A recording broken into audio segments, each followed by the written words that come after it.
नमस्कार मित्रांनो. ठरलं तर मग मालिकेच्या पुढील भागात नंदिनी आर्याला विचारत असते की तुझ्या पर्समध्ये या एन्झायटी पिल्स का होत्या? तू एवढं मोठं सत्य आमच्यापासून का लपवलंस? तर आता आर्या काहीच बोलत नसते. तर आपला विश्वासघात केल्यामुळे नंदिनीला खूपच राग आलेला असतो. तर इकडे घरामध्ये विजयचं पाकीट सापडलेलं असतं आणि सगळ्यांनाच ते पाकीट बघायचं आहे.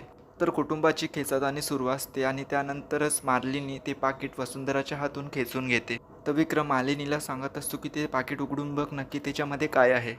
तर मात्र विजय आता चांगलाच घाबरतो, कारण पाकिटामध्ये त्याची सगळी काही पोलपट्टी उघडणार असते. विजयचा बॉस कोण आहे आणि पाकिटामध्ये नक्की कोणाचा फोटो आहे हे उघड होणारच असतं. पण त्या अगोदरच पुन्हा एकदा आता रम्याची एंट्री झालेली आहे आणि ती मालिनीच्या हातून ते पाकिट हिसकावून घेते. तर मित्रांनो, काही कारणामुळे रम्या बरेच दिवस मालिकेतून बाहेर होती, पण आता तिची पुन्हा एंट्री झालेली आहे. तर विजयचं सत्य बाहेर येणारच होतं की रम्यामुळे ते आता पुन्हा आपल्याला काही दिवस वाट बघायला लावणार आहे.